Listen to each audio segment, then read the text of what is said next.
유다왕 여호사밧이 전쟁터에서 살아서 예루살렘에 돌아옵니다. 돌아와서는 나라를 다시 개혁하는 그 일들이 있습니다. 죽음을 경험한 그 전의 삶하고 죽음을 경험하고 난 이후의 삶이 달라집니다.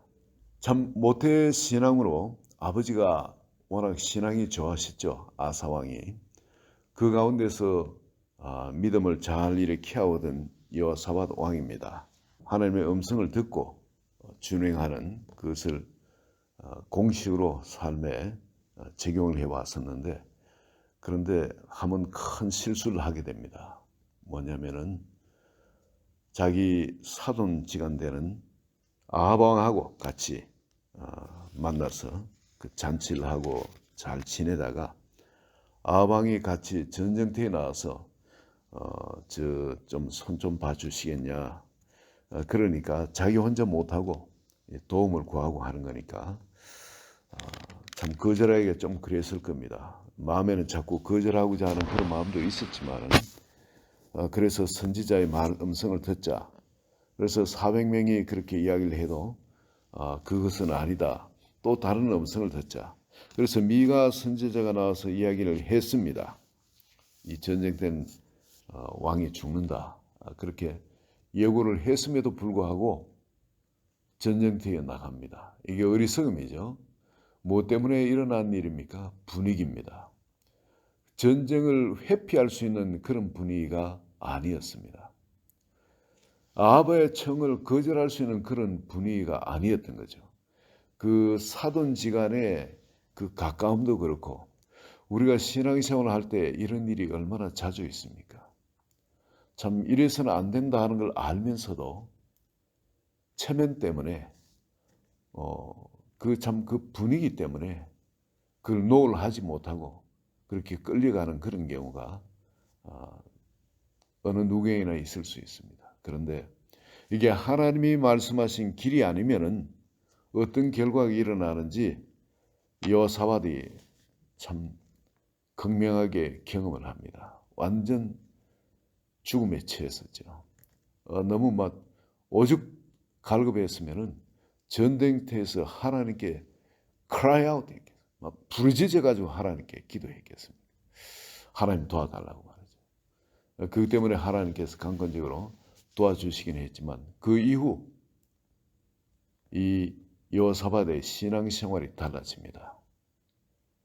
그 전에 어떻게 보면 웃대로부터 쌓아놨던 그로부터 모태신앙으로 그냥 이래 떠밀려가던 그런 신앙이었다면 주변도 전부 다 괜찮은 사람들이 포진하고 있고 해서 그런데 내가 직접 하나님의 말씀과 이 세상이 이끄는가 그 사이에서 잘못 선택을 하고 난 다음에 죽음의 자리까지 처해보니까 그 이후는 달라진 겁니다. 하나님을 대하는 게 달라집니다. 하나님은 나의 하나님이 되어집니다. 이제는 하나님과 함께하는 동행하는 삶을 살게 됩니다. 이 여호사밧도 여기 어떤 일이 있냐면 그렇게 죽음에서 처해서 돌아올 때 딱 유다 땅에 들어오니까 선견자 바로 그 프라펫이죠. 선견자 예후가 나가서 여호사밧 왕을 맞아 이르되 왕이 악한 자를 돕고 여호와를 미워한 자들을 사랑하는 것이 옳으니까 그러므로 여호와께로부터 진노하심이 왕에게 임하리이다. 그렇게 경고를 합니다. 이제 그러지 말라는 겁니다. 그러나 왕에게 선한 일도 있으니 이는 왕이 아세라 목상들을 이 땅에서 없애고 마음을 기울여 하나님을 찾음이니이다. 하나님의 길을 딱 선견자를 통해서 주는 건데 뭐냐면 앞으로 전쟁이 있는 것, 즉 이제 그렇게 하나님의 말씀을 어겨가지고 하는 그런 것이 없도록 영적으로 껴있도록 항상 하나님 안에 있도록 동의하도록 간혹 전쟁이 있을 거라는 겁니다. 영적으로 다운되면은 어려움이 있을 거라는 겁니다. 그게 누가 보낸 겁니까? 하나님이 보내시는 어려움이에요.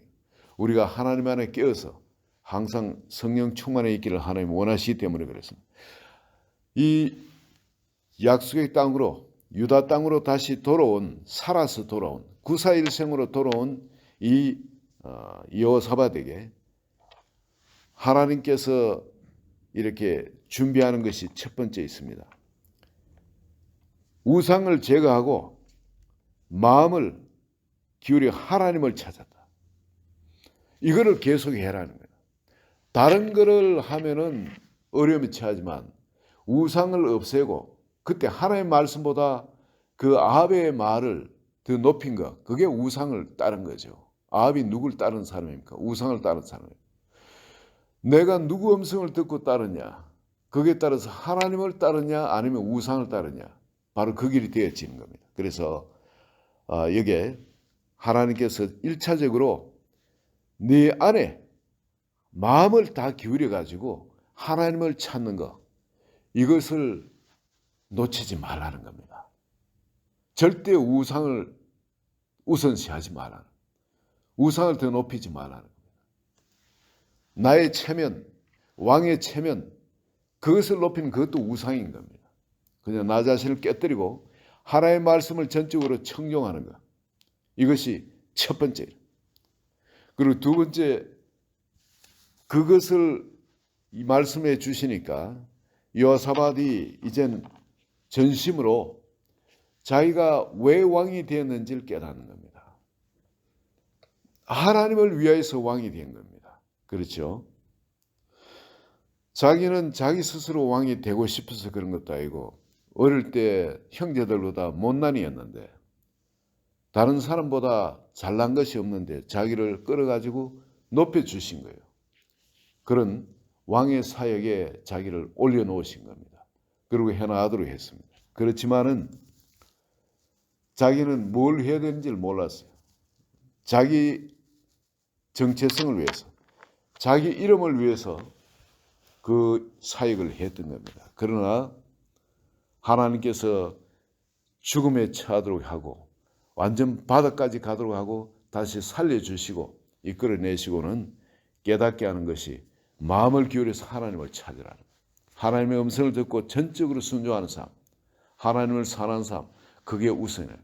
두 번째는 자기한테 온 깨달음을 이게 자기를 위한 것이 아니라 자기가 왕된 것이 이 자리에 올려주신 것이 백성들을 사랑하시기 때문에 하나님이 백성들을 믿음을 견고하게 세우기 위해서 이 일을 하셨다는 거예요. 자기의 소명을 다시 깨닫는 겁니다. 내가 잘나서 남보다 뛰어나서 그렇게 나를 왕 삼은 것이 아니라는 거예요. 정말 어려움에 처한 백성들을 하나님께로 다시 구원 가운데로 이끌어 드리도록 나에게 그런 은혜를 주셨다는, 은사를 주셨다는 겁니다. 4절에 한번 보시기 바랍니다. 여호사밧이 예루살렘에 살더니 예루살렘에 사는데 다시 나갔습니다. 어디로요? 브엘세바부터 에브라임 산지까지 저 밑에서부터 저 위에까지 민간에 두루 다녔 일반 백성들이 사는 삶의 현장으로 두루 다니며 그들을 그들의 조상들의 하나님 여호와께로 돌아오게 했다. 백성들한테 자기를 왕삼은, 하나님께서 자기를 왕삼은 그 소명을 감당을 하는 겁니다. 자기에게 주신 은혜를 그들에게 흘러가도록 그런 삶을 사는 겁니다. 그리고 또 재판관들 있죠. 재판관들을 세워가지고 이 사람들한테 뭐라고 이야기를 하냐면 6절에 재판할 때 하반부에 오면은 이 재판관들이, 자 처음부터 합시다. 재판관들이 이랬대. 너희가 재판하는 것이 사람을 위하여 할 것인지 여호와를 위하여 할 것인지 잘 살펴라. 너희가 재판할 때 여호와께서 너희와 함께 하십니다. 하나님이 너희와 함께 하신다는 겁니다. 왕과만 함께 하는 것이 아니고 너희와도 함께 하신다는 겁니다. 하나님은 이스라엘 백성들하고도 함께 하시는 겁니다. 이것을 여호사밧 왕이 그들을 깨우치는 거죠. 깨우치고 재판할 때 여호와께서 너희와 함께 하심이라. 7절에 보면 그런즉 너희는 여호와를 두려워하는 마음으로 삼가해라. 하나님을 두려워하는 마음으로, 그런 경외함으로 그 일을 행하라는 겁니다. 여호사밧 왕은 자기가 개인적으로 마음을 기울여서 하나님을 전심으로 찾고 청종하는 삶, 개인적으로 그것도 살지만 나라 전체를 바로 세우기 위해서 특별히 먼저 백성들한테 찾아가서 그들이 하나님께 바로 신앙생활을 하도록 가르치고, 그리고 또 이 나라를 견고하게 세우기 위해서 재판관들에게 명령을 합니다. 절대 재판이 굽지 않도록 해라. 항상 공의가 그 속에 살아있도록, 불의가 그 속에 끼어들지 못하도록 두려워하는 마음으로, 하나님을 경외하는 마음으로 그렇게 행하라는 거죠. 그리고 사람들을 세우는데 이게 이렇게 세우는 것을 볼 수 있습니다. 하나님을 섬긴 일에 대제사장과 그 제사장 무리들을 통해서 그것을 하죠. 그리고 대제사장이 그 모든 걸 다스리도록 합니다. 자기가 왕이지만 왕에 관련된 행정의 모든 일은 누가 다스리도록 하냐 하면은 바로 그 행정을 잘 하는 사람, 유다 지파의 어른 이스마엘의 아들 스바데가 다스리도록 합니다. 사람을 이렇게 뚝뚝 포스트에 박아서 세웁니다. 그리고 레위 사람들은 너희 앞에 관리가 되리라. 이쪽 저쪽 온 백성들 다스리는 그런 관리가 되도록 그렇게 나라의 체계를 딱 잡습니다. 그리고 9절을 보시면은 이게 제사장들한테 한 명령이지만은 이 모든 관리들한테 또 말한 이야기입니다. 그들에게 명령하여 이르되 명령을 했습니다. 왕의 명령 법입니다. 어기면 죽습니다. 이거는 그들에게 명령하여 이르되 너희는 진실과 성심을 다하여 여호와를 경외하라. 진실과 마음을 다해서 성심을 다해서 하나님을 경외하라. 이걸 온 땅에 관리들에게 또 특히 제사장들에게 레위 사람들에게 이 말씀을 가르칩니다. 그리고 하나님을 섬겨나가도록 합니다. 이게 여러분 오늘 우리 삶 가운데 내가 개인적으로 나에게 한번 보시기 바랍니다. 마음을 기울여서 하나님을 찾는가? 마치 아합 왕이 권면할 때 도무지 체면상 거절할 수가 없어가지고 그렇게 싫지만은 끌려가듯이 그걸 억셉트해 가지는 않는가? 이건 참 그렇게 가는 건 미련한 거죠. 그러다가 죽을 지경까지 당합니다. 그러고는 여호사밧이 계획을 하는데 바로 이런 계획을 했다는 겁니다. 자기 자신부터 마음을 기울여서 이제 하나님을 찾는 일, 그리고 백성들을 하나님께로 돌이키는 그 일, 가르치는 일, 그리고 또한 그 땅의 재판관들, 제사장들, 하나님을 섬기는 사람들이나 왕을 대신해서 나라를 다스리는 사람들이나 또 각 지방에서 재판관들로서 또 백성을 다스리는 사람, 이 모든 사람들한테 철저하게 여호와를 두려워하는 마음으로, 하나님이 함께 하시니까 하나님을 두려워하는 마음으로 하고 진실과 성심을 다해서 하나님을 경외하는 그런 삶을 살라고 해요.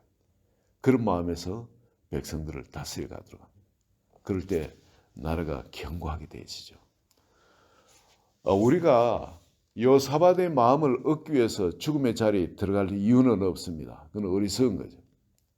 성경을 통해서 이 지혜를 얻으면 됩니다. 우리가 잘못하면 아합 왕처럼 이런 죽음에 들어갈 수도 있구나. 아합 왕은 하나님을 경외하지 않았습니다. 계속 경외해도 엉뚱한 짓을 해서. 그래서 결국 하나님께 죽임을 당합니다. 그러나 그 죽음의 자리에서 여호사밧 왕은 하나님께 부르짖어 기도했을 때 평소에 그의 삶이 하나님 앞에 올바르기 때문에 하나님께서 그를 구원해 주시고 다시 새로 다시 사는 기회를, 새로운 인생을 살 수 있는 기회를 허락받은 겁니다. 그리고 새로 허락받은 그 인생을 갖고 이렇게 살았어요. 오늘 우리는 그런 자리까지 들어가서 이걸 깨닫는 그런 미련한 자가 아니라 오늘 이 자리에서 우리가 지혜를 얻기 원합니다. 하나님이 왕에게 주신 것이 얼마나 엄청난 축복입니까? 이것을 우리가 놓치지 않고 그 하나님을 전심으로 중심으로 나의 하나님으로 섬기면서 그렇게 나아갈 때 하나님이 우리 주신 이 왕권에 따른 이 축복들은 자동적으로 우리를 따라오게 되어 있습니다. 여러분,